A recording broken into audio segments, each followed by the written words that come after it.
Hello, hello mes petites bulles, bienvenue de la bulle de Virgie. Aujourd'hui, une guidance pour notre nouvelle lune en Scorpion qui aura lieu le 4 novembre. Donc je vais utiliser la lunologie, cet oracle, pour voir un petit peu à quelle sauce nous allons être mangés. Donc, que nous dit cette carte ici? On nous dit travailler sur vos peurs. Alors c'est vrai que le Scorpion a souvent tendance, bon déjà signe d'eau, à être assez émotif, mais à pouvoir se surprotéger, voire s'autodétruire, qu'on dit parfois justement un petit peu, peut-être à cause des peurs. On va regarder ce qu'on nous dit sur cette carte. Alors on nous dit effectivement travailler sur vos peurs pour cette nouvelle lune en Scorpion. Cette carte suggère une renaissance.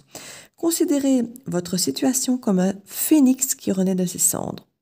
Comme le paradigme de naissance, mort et renaissance, c'est là toute l'énergie du Scorpion.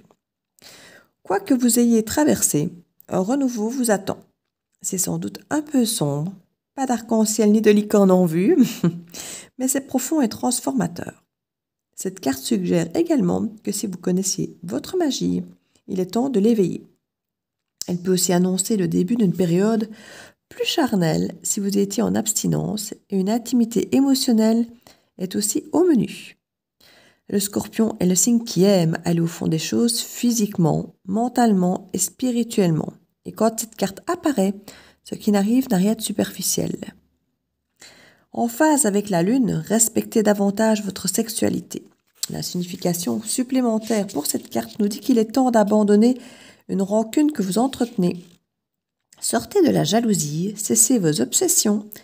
Seriez-vous paranoïaque, qu'on nous demande? Faites un investissement. Pour ce qui est de l'enseignement à tirer avec cette carte, on nous dit que le Scorpion est le signe de la mort et de la renaissance, de la magie et des chamans. Son énergie est un peu sombre, occulte, effrayante parfois. Nous n'aimons guère affronter nos ombres, mais le Scorpion l'exige. C'est en fait quand vous travaillez sur vos côtés obscurs que vous apercevez la lumière. Et la nouvelle lune en Scorpion, comme l'apparition de cette carte à tout moment, indique que vous en avez besoin en ce moment. Donc voilà mes petits loups, on vous parle effectivement de transformation, d'aller au fond de vous, au fond de votre côté sombre, d'aller rechercher les petites choses qu'on a effectivement, comme je le dis toujours avec la tour, vous savez, ces choses qu'on va un petit peu chercher au fond de soi avec l'introspection, qui peuvent effectivement être difficiles à gérer dans un premier temps parce que ça détruit parfois certaines choses au passage, mais qui au final finissent par nous reconstruire avec des choses bien meilleures qui nous correspondent bien mieux. Je vais voir ici avec le petit oracle des guidances étoilées, pour rester dans les astres, n'est-ce pas? Voir les 2-3 petites cartes, conseils qu'on peut nous donner pour cette nouvelle lune en Scorpion, ce 4 novembre, qui arrive bientôt. Pense à toi, fais ce que tu as envie de faire, peu importe ce que pourra dire le reste du monde, c'est ta vie. Alors déjà ici clairement, quand on vous dit d'aller au fin fond de vous-même et d'aller rechercher vos parts d'ombre, il y a effectivement parfois cette part un petit peu égoïste qu'on a tendance à mettre de côté parce qu'on veut toujours bien faire pour les autres, pour tout le monde. Et là on vous met un petit peu en avant l'idée de prendre soin de vous, même si c'est pas forcément pour les autres, mais de le faire pour vous, même si c'est pas forcément la meilleure chose qui vous apparaît comme étant la plus généreuse ou autre. Si c'est pour vous, faites-le.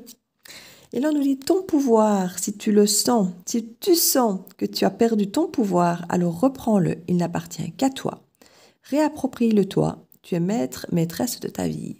On en revient un petit peu au même, on doit penser à soi, on doit revenir sur soi. On nous parlait effectivement aussi bien du côté charnel qu'émotionnel, que psychologique. On doit vraiment revenir vers ce qui a de l'essence pour nous, ce qui a vraiment une importance pour nous. Je crois que c'est ce que cette lune veut vraiment nous dire ici. On doit vraiment revenir sur soi et même et surtout sur ces parts qu'on a tendance à oublier en temps normal parce qu'on les juge peut-être pas jolies. L'hiver, il est temps d'hiberner, de profiter de ce temps chez toi et à l'intérieur de toi-même, décidément. Profite de cette saison pour cultiver ton jardin intérieur, pour lire, pour réfléchir, pour imaginer et pour rêver.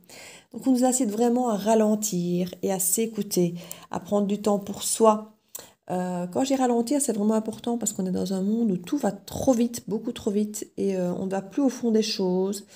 Et on est trop exigeant sur soi-même, sur la rapidité d'exécution d'un tas de choses, sur la rapidité pour aboutir à certains projets. Ici, on nous demande de ralentir, de nous écouter et de prendre le temps qu'il faut finalement.